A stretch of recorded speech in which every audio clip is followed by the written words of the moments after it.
saya udah baca. Jadi untuk material yang mau dipakai itu kan tantalum. Kalau ngikutin dari jurnal ini kan prosesnya dari powder ya, terus dibentuk jadi nano material. Kalau di sini pakainya tantalum karbida. Lalu cuman masalahnya di sini prosesnya ini pakai solar. Aduh, halo. Ya, ya, halo, halo, ya. Ini prosesnya ini ada feedback ya.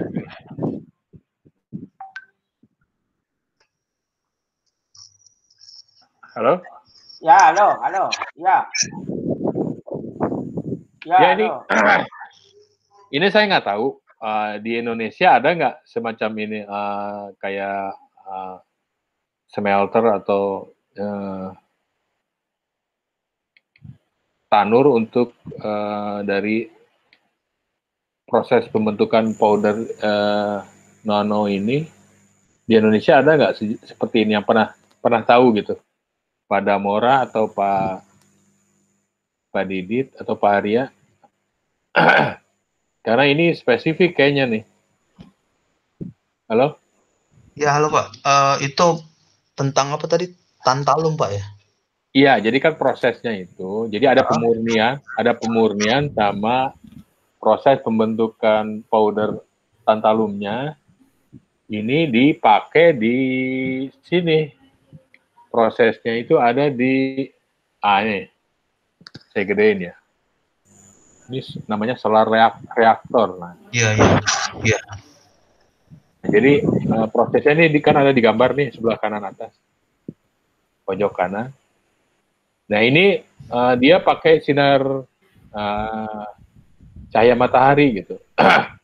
Karena ada, kalau di sini sih ada faktor namanya fotokemikal. Jadi proses pemurniannya menggunakan sinar matahari gitu Pak? Atau... Iya, betul. Oh gitu. Jadi, yuk, halo? Ya, halo, Pak. Iya, jelas suaranya Pak. Ya. Jadi kayaknya kalau nggak ada, mungkin kita harus buat nih, yang seperti ini nih, yang ada di pojok kanan atas ini. Ukurannya sih kayaknya nggak terlalu besar, cuman harus diikuti ini prosedurnya ini. Ini kayak ada cermin nih, konsentrator ini supaya fokus sinar mataharinya dari satu titik poin ini di lapisan pembentukan material tantalum karbidnya. Jadi kayaknya kita harus ikutin gambar ini gitu. Ini juga ada akuisisi ya. Iya. Ini nanti di sini ada kontrol sistem untuk gas analyzer-nya. Jadi ini kalau emang nggak ada, jadi harus dibuat kayaknya gitu. Gimana menurut yang lain, rekan-rekan? Kalau kita buat ya nggak apa-apa, kita coba aja karena materialnya apa? Kalau misalnya sulit untuk diperoleh atau dicari ya kita bisa buat ini dengan apa? Dengan mengikuti jurnal ini apa namanya di reverse engineering di betul. Ya. ATM, ambil tiru modifikasi. Ya betul. Ada masukan lagi dari yang lain, Pak Didit atau Pak Arya? Ini kan ada sistem akuisisi ya. Mungkin Pak Didit paham mungkin untuk nanti pengaturan di gas analyzer, mungkin inputannya dari termokopel sama ini gas outlet yang merah nih. Oke, nanti saya pelajari Pak. Ya. Ini yang judulnya apa nih? Judulnya apa nih? Judulnya dulu, saya juga apa ini? Tar. Judul di atasnya. Ini kecil. Nah, ini. Nah, ini. Yang ini nih. Ini untuk bagian inti, bagian dalamnya ya. Nih. Detail paper nih, oke. Synthesis and Ya. characterization. Ya. Ini untuk bagian dalam. Sedangkan untuk permukaannya nanti ada jurnal yang lain nih.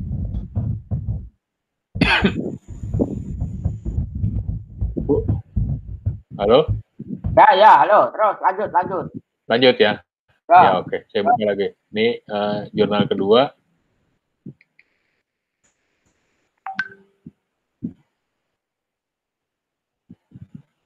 Nah, ini untuk coatingnya, untuk permukaan. Jadi, kalau yang saya baca di sini, sama juga, ada proses lagi. Setelah dibentuk tadi itu yang bagian inti dari tantalum karbit, ini dibikin permukaannya dari tantalum, nah ini neoksid, tantalum neoksid kalau nggak salah.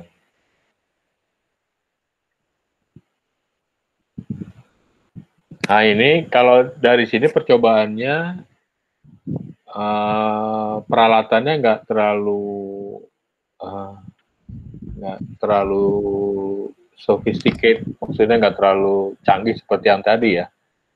Ini figurnya, gambarnya semua ditaruh di bawah ini soalnya, jadi harus ke bawah dulu saya liatin. Ini meningkatkan kekerasan permukaan, terus konduktivitas termal juga naik. Nanti saya lihat. Nah ini peralatannya cuma ini kalau untuk yang permukaan. Kayaknya kalau untuk yang ini sifatnya kayaknya umum. Cuman ada katoda anoda. Ini mungkin tabung kaca Pirex. Nah ini termokopelnya gimana nih menurut Padamora nih? Masuk ke termokopel itu dia ngukur apa? Transfer perpindahan panas. Iya, jadi dia ya, jadi dia kayak sensor. Nanti ini kan ada yang di apa? Mungkin yang diukur ini proses pelapisan di sini nih. Pelapisan material. Ini kan ada proses katoda anoda nih. Anodizing. Iya. Ya. Jadi nanti di sini ada kontrol sistem lagi. Ini kan ada DC power nih. Mungkin proses pelapisan kan biasalah kayak electroplating begitu. Oh, proses ini pelapisan ya, electroplating ya. Ini untuk apanya? Untuk permukaannya, Pak. Jadi kan yang tadi itu bagian intinya pembentukan tantalum karbit, bagian inti itu yang tadi itu pakai mesin yang solar reaktor itu. Setelah itu jadi dilapis lagi pembentukan untuk bagian luarnya dari proses ini, Pak. Jadi ada 2 kali pengerjaan, nggak bisa sekaligus. Gitu, Pak. Gitu. Untuk ini ya, untuk material proses pembuatan material tantalum yang skala nano itu. Itu dicelup gitu, dicelup di dalam apa itu yang di situ gambar satu ini satu di atas ini. Ya ini, jadi ini kayaknya tabung Pirex, Pak. Pirex. Ini kan tabung kaca Pirex. Terus? Nah, ini kan katoda sama anoda. Jadi kan proses anodizing nih. Jadi nanti berpindah dari anoda ke katoda. Jadi ada unsur yang dipindahkan dari biasanya plus minus sih ini. Jadi kan di sini menerima lapisan dari anoda, katoda ini menerima kan nanti ini dissolution. Jadi ada lumer gitu. Saya yang nggak paham itu DC power supply itu untuk apanya tuh? Iya, jadi kan ini plus minus, Pak. Jadi jadi diberi muatan listrik. Tujuannya untuk Ya, jadi ini nanti cairan proses electroplating ya. ya seperti elektroplating. Jadi nanti si cairan ini memindahkan logam dari anoda ke katoda, Pak. Di sini nanti cairan. Ya. Kayak membuat nikel gitu ya, membuat nikel pakai ini. Oke, ngerti, paham. Oke. Ya. Tegangannya berapa? Butuh tegangan ampere berapa? Tegangannya lumayan besar, Pak. Soalnya ini materialnya banyak material yang dilibatkan ini. Nih saya lihatin ini. Tegangannya berapa volt? Berapa volt? Aduh, ini di atas kayaknya tegangannya. Ada nggak yang jual power supply-nya? Kalau enggak, bikin sendiri. Nah, nanti aku bikin. Oh gitu, ya. Ya, aku juga bisa bikin kalau bikin. Ya. Ini di atas masalah. Ini kan mengacunya ke jurnal penelitian yang lain, Pak. Jadi harus banyak baca buku juga yang lain. Oke. Ini kan polarisasi ini kan nih, Pak. Nih polarisasi ini kan tadi kutub nih. Ini kilo ohm per sentimeter, nggak tahu nih. Jadi yang mana katoda, yang mana anoda nih. Ini proses coating ini. Ntar ke atas coba ya, saya lihat.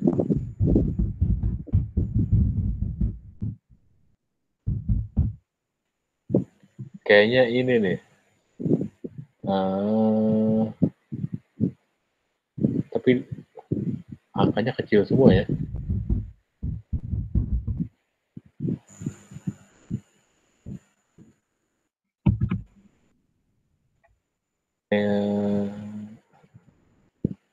Ini tahanan semua ini. Nah ini Pak, 10 milivolt apa ya 10 megavolt ini? Mili. M kecil kan? Milivolt. Mili, Pak. Mili. Ya ini. Oke. Ya ini apa besaran angkanya nih? Ini frekuensinya. Frekuensi ring antara 10 pangkat 5 sampai 0,01 Hz. Ya. Oh. Berarti ya. Waduh. Agak sulit juga kalau frekuensinya kecil begitu. Ya makanya ini kan karena ukuran apa? Ukurannya kita bahannya itu kan kita menginginkan ukurannya sekecil mungkin. Mahal ya, soalnya mahal gitu. Bahannya mahal juga memang. Yang dikejar kan sebenarnya ini Pak, apa komposisi tantalumnya nggak boleh banyak oksida yang ikut terlarut gitu. Tapi 10 pangkat 5 atau 10 pangkat min 5? 10 pangkat min 5 kali.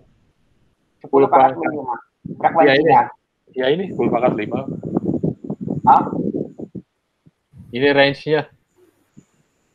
10 pangkat 5 berarti tinggi loh frekuensinya loh. Ya memang. Ini kan nanti nanti ini kan di setting lagi, Pak, di adjust lagi. Jadi range-nya segitu. Nanti kan mana hasil yang terbaik kan dari apa? Hasil percobaan, Pak. Soalnya di sini nanti ada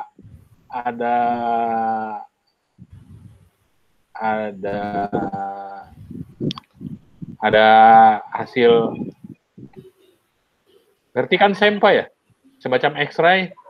Jadi material itu nanti diperiksa satu-satu. Nah, ini kan hasil pemeriksaan SEM nih. Jadi dilihat nanti permukaannya banyak porositas atau enggak. Nah, ini kayak gini. Kalau di Batam saya yakin ada ini SEM.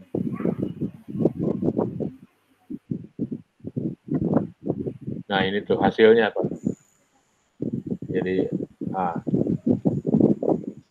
Jadi kelihatan gitu ini unsurnya apa aja. Terus ini mungkin output dari hasil pengujian sampel. Ya gitu Pak.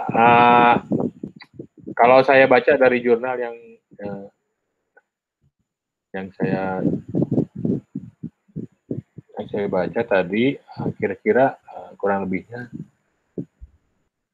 untuk pembentukan material nano tantalum ini tahapannya 2 itu tadi, Pak. Ya. Nah, ada masukan mungkin gimana nih? Kalau untuk pembuatan mungkin mau di UPN atau ada nggak mesin? Kalau ada mesin CNC sih sebenarnya bisa aja tadi itu. Usul aja, kalau saya malah mendingan di Batan deh. Punya nggak? UPN itu.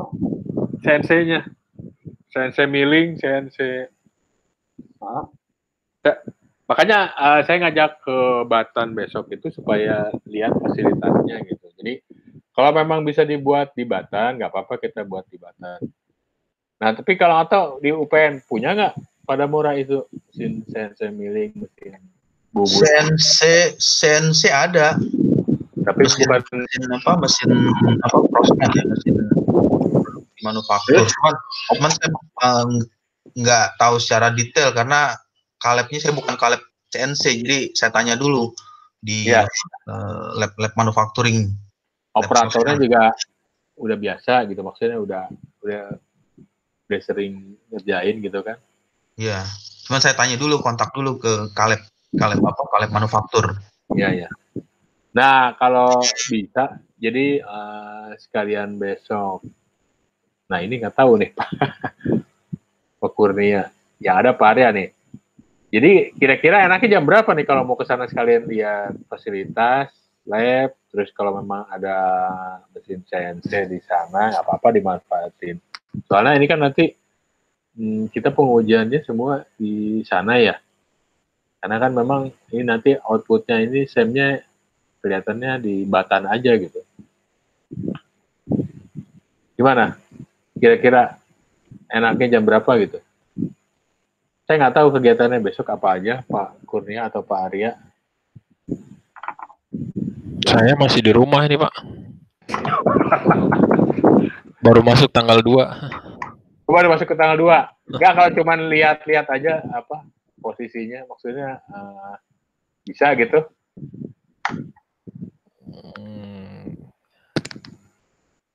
Meninjau. Proposalnya dikumpul kapan, Pak? Proposal hari Sabtu. Masih bisa dibuat. Yang penting kan krusial itu tadi, RAB-nya saya terus terang aja blank, makanya dikumpulin begini tuh supaya jelas. Kan Pak Mulya juga cerita bahwa roadmap nanti bisa di breakdown. Memang sih kelihatan jadinya gitu, apa yang diperlukan, peralatan segala macam. Kalau yang lain sih proposal itu kan kemarin udah semua saya ketik itu, cuma tinggal upload aja nanti dilengkapi yang kurang-kurang dikit. Oke, sekarang gini aja, urgensinya ke Batam itu kita survei tempat. Iya, nanti kan tempat untuk produksi itu. Iya, itu. Oke, nah sekarang kalau andai kata Batam belum siap, karena Pak Arya tadi bilang asumsi saya loh, tanggal 2, berarti Batam kan mungkin belum siap. Masih ditutup, masih tertutup. Enggak, kalau sebenarnya sih bisa masuk ya, tapi kan saya beda divisi sama Pak Kurnia. Oh gitu ya. Nah, harusnya Pak Kurnia datang nih, masuk nih. Iya. Kemana Pak Kurnia gitu. Tadi sih udah ngobrol waktu siang, dia sih siap aja kalau di PT BGN, menurut beliau sih siap. Cuman kan saya masalahnya jamnya ya, saya nggak paham. Oke, sekarang gini aja. Pak Kurnia sudah bilang siap. Ya. Sekarang kita tetapkan kita mau jam berapa, itu aja. Terus nanti habis ini karena Pak Kurnia nggak gabung, kita sounding di WhatsApp. Ya, di grup. Di WhatsApp kita ngomong, kita sudah sepakat bisa untuk jam sekian. Pak Kurnia mau jam berapa? Atau jamnya kita ngikutin Pak Kurnia. Siap nggak gitu? Iya. Kita tetapkan aja paling pagi jam berapa gitu. Kalau saya terlalu pagi, saya mungkin masih tanda tanya jalannya ini dijaga itu enggak gitu. Kalau yang saya tahu itu kan dari Jalan Fatmawati depan rumah sakit itu ada jalan masuk ya? Bukan, saya asumsinya saya mau ikut Pak Irwan. Iya. Nah, nanti saya minta jemput misalnya di rumah sakit haji. Saya kan atau kalau enggak di Pondok Gede, saya akan mikir dulu. Karena ke Pondok Gede mungkin lebih mudah daripada ke rumah sakit haji. Cuman masalahnya di Pondok Gede saya akan parkir motor di mall. Pertanyaannya, saya masuk mall hanya untuk parkir motor. Gitu loh.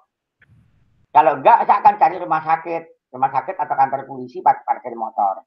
Ya, itu terserah Pak Didit sih. Mau di Pondok Gede boleh, mau di rumah sakit boleh. Makanya tolong jangan pagi-pagi banget. Kalau pagi-pagi ya harus lebih pagi lagi untuk turun ke tempat sekali parkir motor, lalu saya ngabari Pak Irwan. Iya. Akan Sherlock posisi saya di sini. Gitu. Gimana kalau jam 10? Jam 10 bisa. Kalau jam 10 mungkin jam setengah 9 saya udah start dari rumah. Iya. Gimana yang lain? Kalau saya ngikutin aja sih. Suara terbanyak nggak ini apa? Nggak maksain juga. Maksudnya harus pagi banget atau... Pak Arya gimana? Pak Arya ada ini nggak? Saya masih dipantau di rumah nih soalnya. Nanti ketahuan bosnya, kamu disuruh di rumah malah kelayapan. Repot saya. Oh gitu. Enggak ada meeting juga, janji meeting. Oh enggak ada. Oh enggak ada ya. Enggak ada. Ya enggak apa-apa, paling saya bertiga dulu gitu sama Pak Damora ketemu Pak Kurnia. Cuman Pak Kurnianya ini saya nggak tahu di jamnya. Atau ada meeting, janji meeting enggak? Makanya tadi saya kan nanya itu waktu siang. Beliau kan bilang, ya siap kalau mau ke sana silahkan, boleh aja. Cuman itu tadi jamnya saya nggak paham gitu. Jadi gimana? Kita sounding. Kalau saya usul, ngikutin aja Pak Kurnia nanti mau jam berapa. Cuman kita minta Pak jangan siang-siang, jangan pagi-pagi. Karena seperti saya Pak Didit itu masih harus survei dulu tempat gitu. Iya. Jadi gini aja dulu, bikin apa? Janji meeting, janji ketemuan jam 10, tapi kan di sounding dulu. Kalau besok pagi ternyata ada perubahan, ya paling berubah lagi gitu. Ya mungkin bukan maju sih, paling mundur, mungkin bukan jam 10, mungkin jam 12 gitu. Nggak tahu, ini memang benar-benar closing ini batannya, Pak Arya? Enggak. Ke situ tempat saya aja, tapi kalau bagian lain sih tergantung kebutuhan ya, karena ada lab juga yang harus operasi, jadi operatornya emang harus datang, ada tempat tertentu gitu. Tapi kalau di tempat saya emang harus ditutup. Kalau Pak Mulya kan di Serpong ya? Iya. Di Serpong pun nggak semua ditutup. Ya, maksud saya gini, itu kan areanya di luar Jakarta. Ini mulai rame nih ya. Salah perizinan keluar masuk Jakarta, DKI. Aksesnya kemana biasanya jalannya? Lewat belakang, lewat apa namanya? Pondok Cabe. Iya. Oh, nggak tahu. Ya, biasanya sih lewat situ, kalau nggak lewat tol.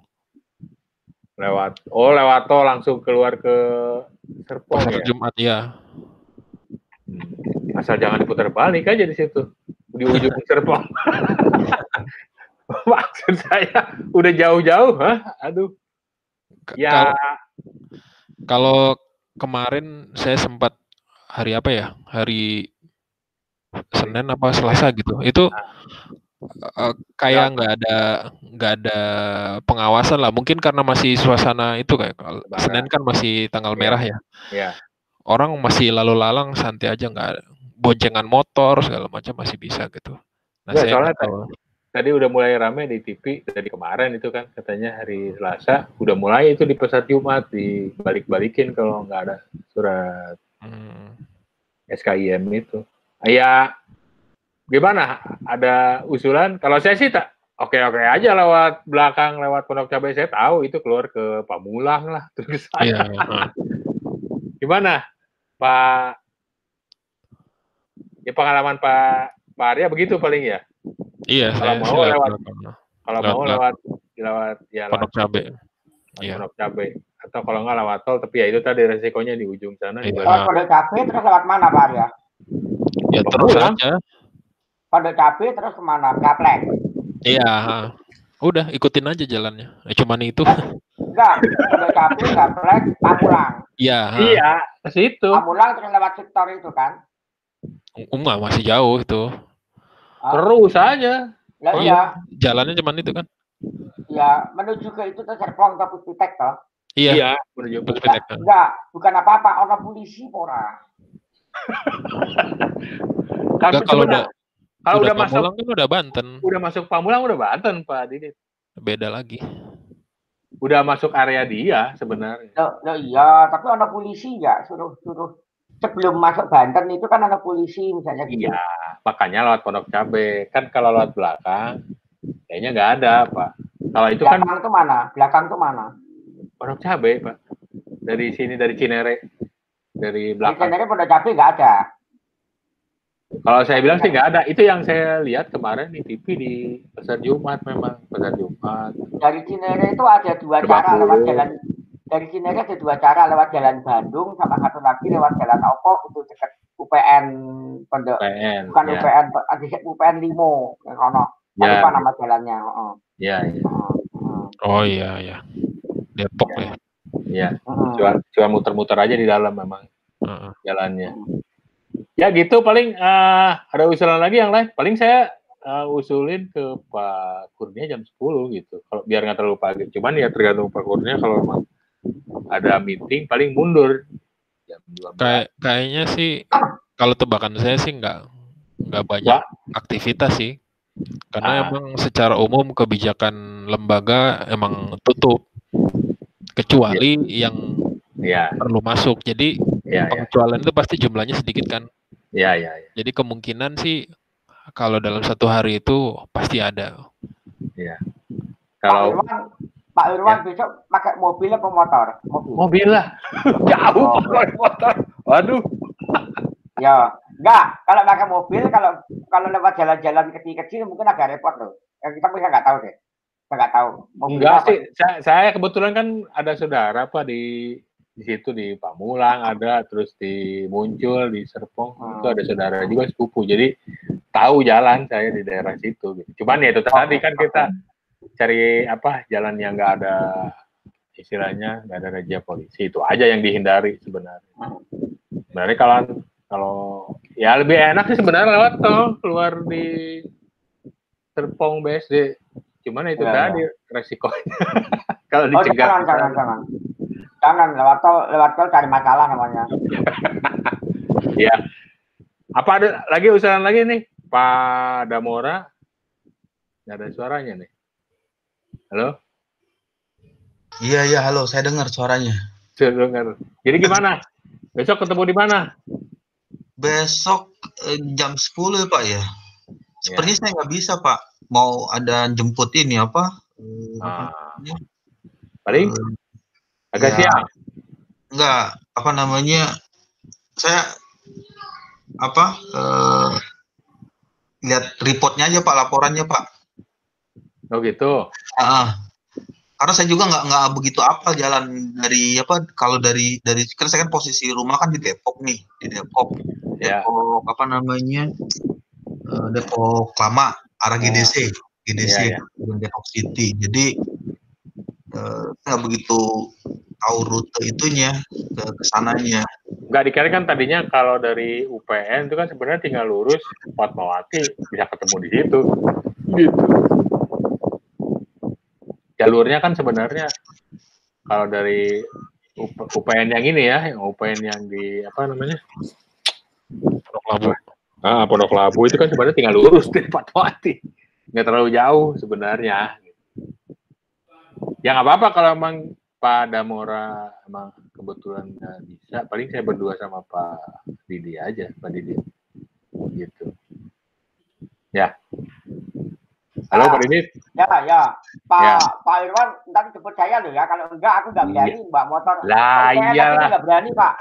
Kalau UPN nggak berani resiko. Bukan, kalau sudah balik saya nggak masalah. Ya. Saya pasti akan cari jalan lain. Tapi kalau ditilang kena itu loh yang repot nanti.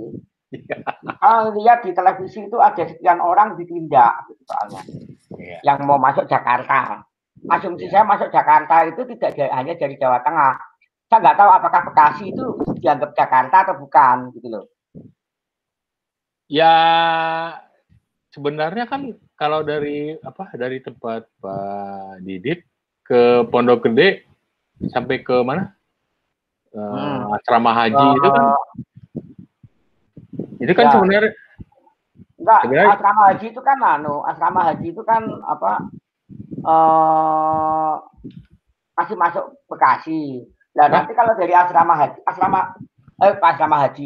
Pondok Gede itu kan Bekasi, Pak. Iya. Tapi begitu mau ke asrama haji ngelewatin Lubang Buaya itu udah masuk Jakarta, Pak. Iya. Iya, benar. Lah masalahnya ono lah polisi ning situ di Lubang Buaya gitu loh. Ya. Gak apa-apa, Pak. Kita coba aja. Walaupun itu termasuk jalan kecil, artinya tidak ramai, bukan jalan utama. Iya. Tapi termasuk ramai gitu loh. Iya. Karena itu kan menghubungkan Jatiwaringin, Pak. Jatiwaringin. Daerah Jatiwaringin. Orang berpikirnya kan ke sana. Iya. Pak Irwan juga dari arah Jatiwaringin mau ke mana? Ke Pondok Gede. Mungkin juga akan dijegal di Jatiwaringin, Pak, karena itu kan gerbang tol keluar. Iya. Kecuali saya keluar ke situ ya, ke Taman Mini, kalau tol. Oh, nggak tahu deh. Mungkin. Iya kan bisa, itu kan kalau tol yang ke arah Jagorawi bisa keluar ke Taman Mini ke Asrama Haji itu. Ya. Sudah kalau gitu nanti saya coba ke asrama haji dulu deh, Pak. Ya. Saya coba ke asrama haji. Ya. Apa bukan asrama haji, rumah sakit haji? Ya. Kenapa rumah sakit haji? Karena kalau andai kata muter sampai sore kan rumah sakit itu kan 24 jam. Parkirannya juga 24 jam. Iya. Oke. Paling gitu dulu, karena kan memang intinya sih sebenarnya poinnya pengenalan untuk ini ya, roadmap. Ya. Kebutuhannya apa aja. Yang saya share tadi masalah material. Kalau saya sih udah baca sekilas yang dari Padamora yang untuk termionik. Mau dibahas lagi besok. Tadinya saya mau bahas kalian ketemuan di sana di Batan gitu. Tapi paling kalau mau ngebahas malam lagi gitu. Gimana? Apa besok malam praktek boleh besok malam. Nah, meeting lagi. Ya. Jam 10 ya. Iya, jam 10. Kalian mungkin yang nggak datang besok, jadi ada reportnya kunjungan ke Batan paginya atau siangnya, terus malamnya sekalian juga bahas tentang yang termionik dari sisi transfer sama kontrol sistem lah. Kalau saya sih udah baca sekilas. Yang tadi mungkin udah dilihat kan di grup, mungkin bisa dibuka juga ya dari Padamora itunya jurnalnya. Ya, Dam ya. Ya, bisa apa di download di Winra. Iya. Soalnya yang jurnal yang pertama zipnya kecampur sama medis. Ini kok ada? Ya, karena berbau kedokteran. Cara nyarinya itu kan pertama kan saya baca dulu di proposal, judul proposal ada kata kunci tantalum, ada kata kunci termionik. Jadi ketika di search tantalum nanti keluar database di Science Direct tantalum. Nah itu download aja dulu keyword tantalum. Terus nanti dipilah-pilah, oh ini dipakai, oh ini enggak, oh ini dipakai enggak. Terus yang termionik juga sama seperti itu di Science Direct Elsevier. Ya nggak apa-apa sih, ya biar nggak ini aja, biar nggak bingung. Oke, paling gitu aja dulu. Ini kita sounding aja di grup ya. Ya, ini supaya Pak Arya tahu. Saya rekam kan ada report laporan diskusi malam ini di YouTube. Ntar saya kirim rekamannya. Jadi bulannya digital semua. Iya, oke. Sip. Ya, sampai di sini dulu. Ini teman-teman. Ya, terima kasih. Oke, selamat malam. Assalamualaikum. Assalamualaikum warahmatullahi wabarakatuh. Waalaikumsalam.